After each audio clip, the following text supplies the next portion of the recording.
Welcome back, regular viewer, loyal subscriber, to Football Manager 2022 and Brackley Town Football Club.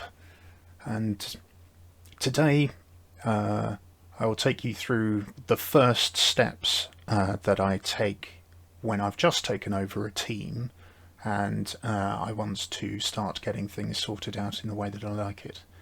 The first port of call, really, every time I take a team over, is to make sure that my responsibilities are correctly set. So in the staff menu here, under responsibilities, you can go through in turn who's responsible for doing what at the club. So you can see here the board comprises of one man, the chairperson, and he has various tasks that he does. I can't take over any of these for obvious reasons. If we go to the next one, we can see that there are now split responsibilities set by default. So when we're managing team selections, I am responsible for selecting and managing the first team. But the under 18 team, which we have one here at Brackley, is managed by my assistant manager, so I won't get any option to change this. And if I want, I can take control of this. I am the manager. I can just go to my assistant and say, "Hi Mark, thanks very much for handling team selection for the under 18s, but I'm going to handle that now." He won't worry about it. It's just a job he no longer has to do. So we can go through each of these in turn and decide whether it's something that we are comfortable handling ourselves as part of the game, or whether we want to delegate it. And this, in a way, is about managing your enjoyment of the game. You can delegate those steps that you find tedious, and your staff will do a reasonable job based on their statistics and their attributes.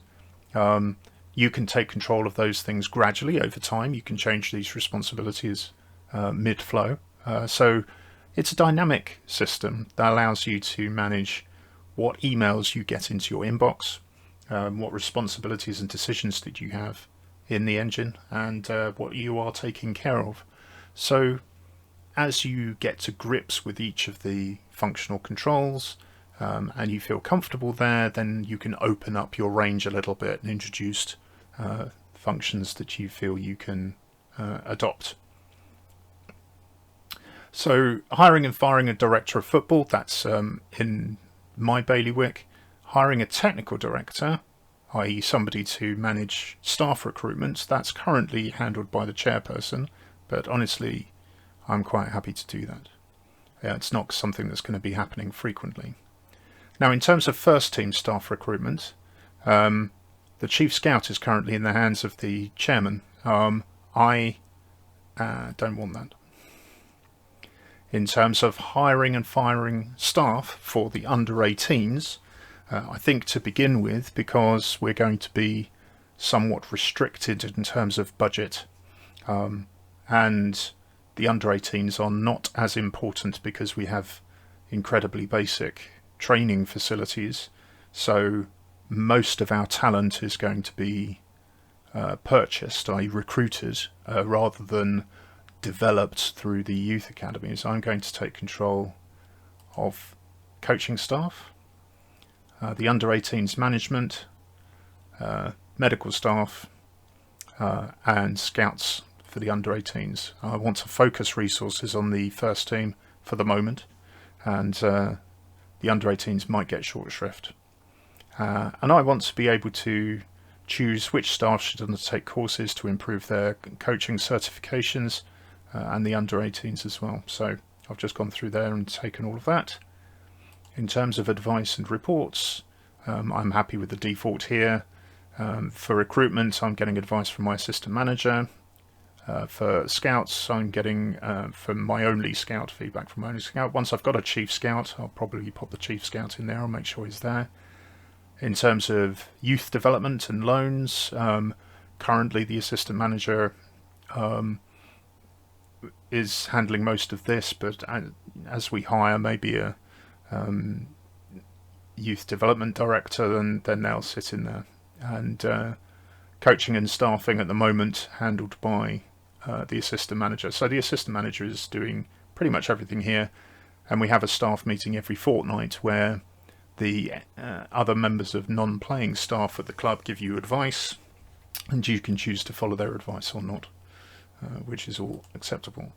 Now, in terms of scouting, at the moment we only have one scout, and the one scout is taking the role of chief scout. So in terms of assigning scouts, that's automatic at the moment. I'll take control of that. In terms of providing scout feedback, I'm going to leave that to this chap. He collates and provides feedback on scouting assignments. I'm happy for them to do that. Opposition reports, our team analysis and our opposition analysis. Again, we don't have any analysts on the payroll, so I'm happy with this. When we scout a player, add into my shortlist. I'll pop that on the shortlist maybe for a little bit. So we'll keep people we've scouted on the shortlist for a month. And when we scout a player, we can choose how long our team takes to review him initially.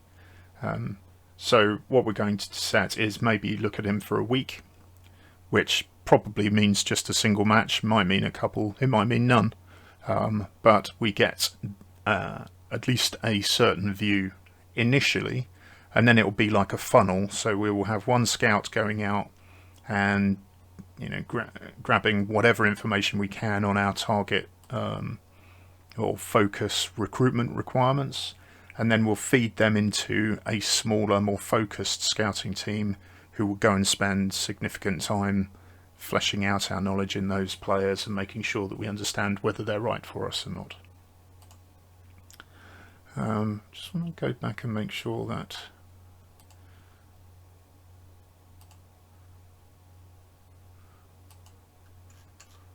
I didn't do this properly. I need to confirm it, otherwise it keeps the default position.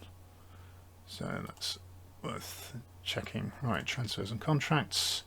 I think I'm doing all of the commercial stuff here, that's good. Media relations.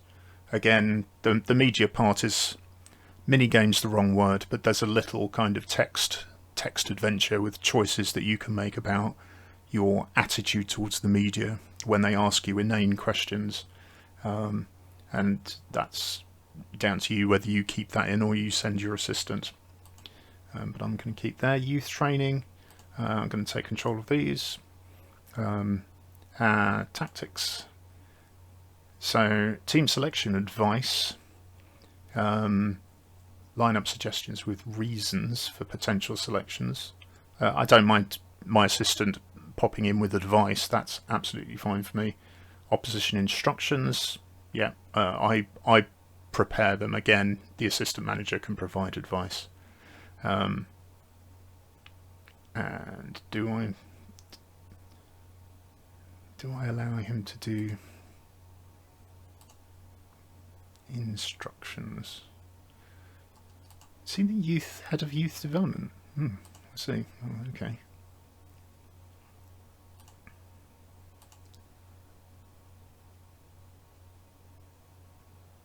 Team selection advice, opposition instructions.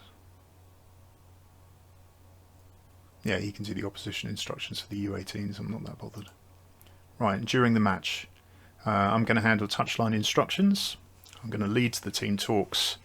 Now, leading friendly matches, I'm actually happy for staff to do that. The backroom staff arrange friendlies. I'm going to give that to my assistant manager for sorting out friendly games. I'm not that worried about it. For the U18s, touchline instructions and team talks, I will probably, given the U18s are not going to be my focus, eventually just give that to the assistant manager. But for the moment, I'll let the assistant manager do the team talks. But if there are any touchline instructions, I'll sort that out.